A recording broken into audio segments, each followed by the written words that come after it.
كان رسول الله صلى الله عليه وسلم يصلي في مكة قبل الهجرة متجها إلى بيت المقدس، وعندما هاجر إلى المدينة وصلها من منطقة قباء، فمكث في قباء عدة أيام أسس فيها أول مسجد يبنى في الإسلام، وجعل قبلته إلى المسجد الأقصى، ثم توجه إلى قلب المدينة. وكلما مر بمنازل قبيلة دعاه وجوهها للنزول عندهم، وكان بعضهم يأخذ زمام ناقته أملا في أن يحظى باستضافته، فيقول لهم رسول الله صلى الله عليه وسلم: خلوا سبيلها فإنها مأمورة. وسارت الناقة المأمورة حتى بلغت أرضا بمنازل بني النجار، فبركت فيها، فقال رسول الله صلى الله عليه وسلم: هنا المنزل إن شاء الله، ونزل عنها. وسارع أبو أيوب الأنصاري إلى رحله فأخذه إلى بيته، وكان قريبا، وفاز بالاستضافة.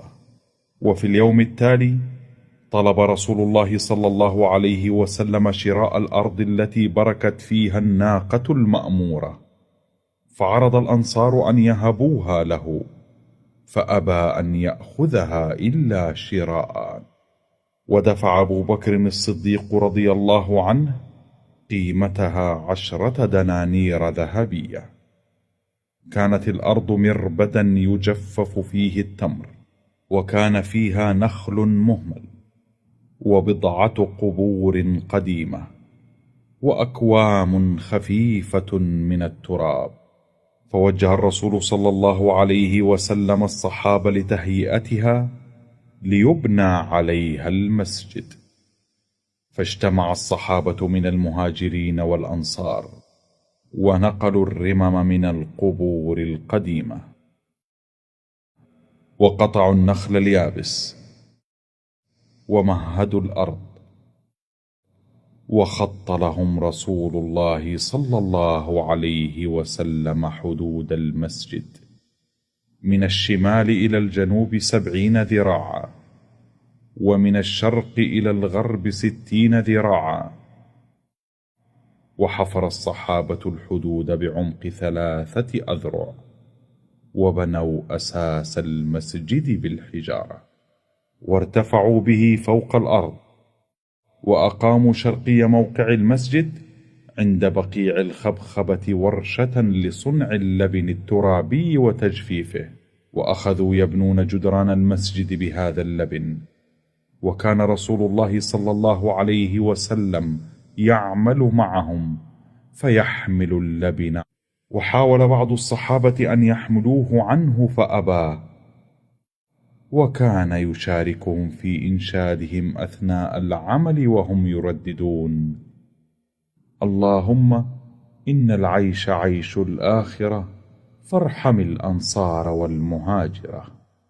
وارتفع بناء الجدران 5 أذرع، وبنيت عضاداتها من الحجارة، وفتحت فيها 3 أبواب: باب في الشرق، وباب في الغرب، وباب في الجنوب. ولم يفتح باب في الشمال لأنه كان اتجاه القبلة آنئذ. ثم وضع الصحابة في الجهة الشمالية للمسجد 3 صفوف من جذوع النخل، في كل صف 6 جذوع، لتكون السواري التي تحمل السقف. وشبكوا فوقها أعمدة خفيفة، ومدوا فوقها حصيرا، ووضعوا فوقه سعف النخل، ثم غطوه بطبقة من الطين، وفرشوا أرض المسجد بالحصباء الصغيرة والرمل.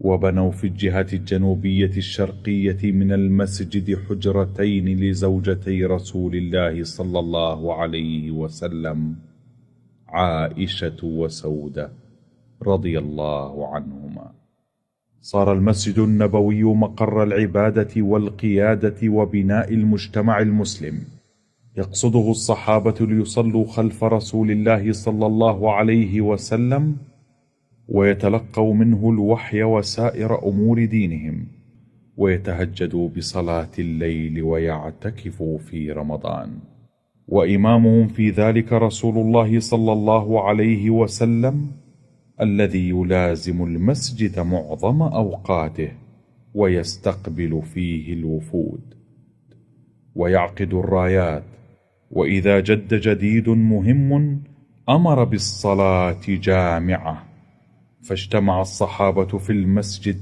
فخطب فيهم. وكان للنساء نصيب في ذلك، يقصدن المسجد ويصلين في صفوف تالية لصفوف الرجال. وكان اليهود الذين كادوا للمسلمين في المدينة يلمزونهم أنهم يصلون إلى قبلتهم في بيت المقدس. لو لم نكن نحن على الحق لما صليتم أنتم أيها المسلمون نحو قبلتنا. فكان هذا اللمز يؤذيهم، وكان رسول الله صلى الله عليه وسلم يقلب وجهه في السماء ينتظر من الوحي فرجا. وفي 15 من شهر رجب بالسنة 2 للهجرة نزل الوحي بالآية الكريمة: قد نرى تقلب وجهك في السماء فلنولينك قبلة ترضاها فول وجهك شطر المسجد الحرام وحيثما كنتم فولوا وجوهكم شطره. ففرح بها رسول الله صلى الله عليه وسلم والمسلمون، ونقل الصحابة قسما من سقف المسجد النبوي من الشمال إلى الجنوب، وأكملوه بصف ثالث، وتركوا الباقي في الجهة الشمالية ليكون مأوى لفقراء المهاجرين والغرباء، سمي الصفة. وسدوا الباب الجنوبي وفتحوا بابا في الجدار الشمالي. وكان رسول الله صلى الله عليه وسلم يجلس إلى أهل الصفة ويؤانسهم. وكانوا أكثر الصحابة في أخذ الوحي وأمور الدين منه. وبعد 5 سنوات ازداد عدد المسلمين في المدينة، وضاق بهم المسجد النبوي، وكان بجواره أرض فضاء، فندب رسول الله صلى الله عليه وسلم المسلمين لشرائها، فسارع عثمان بن عفان رضي الله عنه لشرائها، فوسع الصحابة المسجد ضعف مساحته السابقة، وارتفعوا بجدرانه إلى 7 أذرع، وغدا أكثر استيعابا للأعداد المتزايدة من المسلمين.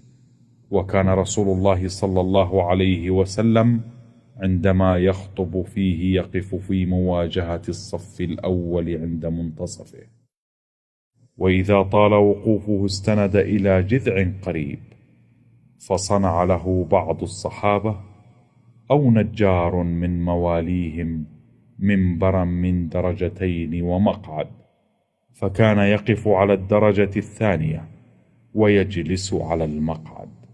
ويروى أنه لما وقف عليه أول مرة سمع الصحابة للجذع خوارا شديدا، فنزل رسول الله صلى الله عليه وسلم عن المنبر ومسح عليه حتى سكن. وكان المسجد يضاء في العتمة بقطع من سعف النخل اليابس، فجاء الصحابي تميم الداري ومد حبلا بين جذعين فيه، وعلق عليه أسرجة تضاء بالزيت، فأصبح المسجد من وقتها يضاء بها، وبخاصة في ليالي رمضان التي يمتلئ فيها المسجد بالمعتكفين أسوة برسول الله صلى الله عليه وسلم. وكانوا يمضون ليلهم ونهارهم في ذكر الله وتلاوة القرآن وصلوات الفرائض والنوافل وقيام الليل. ويفوزون بالفضل العظيم الذي خصه الله سبحانه وتعالى به، والذي أخبر عنه رسول الله صلى الله عليه وسلم بقوله: صلاة في مسجدي خير من 1000 صلاة في سواه إلا المسجد الحرام.